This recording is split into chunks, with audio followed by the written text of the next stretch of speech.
امام کسائی رحمۃ اللہ علیہ سے ہارون رشید کہنے لگا میرے بیٹے کو گھر آ کے پڑھا دیا کریں. تو آپ فرمانے لگے میں نبی پاک علیہ السلام کے علم کو رسوا نہیں کر سکتا. تیرے بیٹے نے حدیث پڑھنی ہے تو جہاں سب کے بچے پڑھتے ہیں تیرا پتر بھی وہیں آئے گا. اس نے کہا جی ٹھیک ہے میرا بیٹا وہیں آ جائے گا لیکن اسے تھوڑا الگ سے ٹائم دے دیں. فرمانے لگے کوئی ٹائم الگ نہیں, ساری کلاس میں جہاں سب بیٹھیں گے تیرا پتر بھی وہیں بیٹھے گا.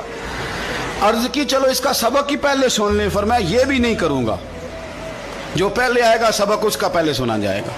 یہ نبی پاک کا دین ہے. اب ہارون رشید کیا کہتا ہے, بادشاہ ہے, کہتا ہے حضور میں بھی بڑا ذرا آپ کو آزما ہی رہا تھا کہ میں اپنے بچے کو کہیں کچے استاد کے پاس تو نہیں داخل کرانے لگا. انشاءاللہ یہ آئے گا اور خدمت کرے گا آپ کی, آئے گا. ہارون رشید گزر رہا تھا اور امام کسائی رحمۃ اللہ علیہ نا وضو کر رہے تھے. یہ اعلیٰ حضرت لکھتے ہیں ساری باتیں, ساری انہی کی سنا رہا ہوں. امام کسائی رحمۃ اللہ تعالی علیہ وضو کر رہے تھے, ہارون رشید گزر رہا ہے. اور ہارون رشید کا بیٹا شہزادہ, سلطنت کا شہزادہ, استاد جی پیر دھو رہے تھے تو وہ لوٹے کے ساتھ پانی ڈال رہا تھا. ہارون رشید نے دیکھا تو غصے کے ساتھ گھوڑے سے اترا. لوگ کہتے ہیں ہم یہ سمجھے کہ اب ہارون رشید نا امام کسائی پہ غصہ کرے گا کہ شہزادے سے وضو کروا رہے ہیں.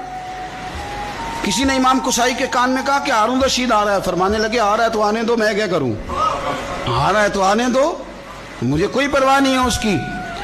ہارون رشید قریب آیا تو غصے میں آیا اور آگے پتہ کیا کیا, زور سے اپنے بیٹے کو تھپڑ مارا. کہنے لگا رب نے تجھے 2 ہاتھ دیے ہیں اور تیرے استاد جی خود پیر دھو رہے ہیں, ایک ہاتھ سے پانی ڈال, دوسرے ہاتھ سے استاد کے پیر دھو, پھر تجھے پتہ چلے گا کہ میں کسی عالم کی خدمت کر رہا ہوں.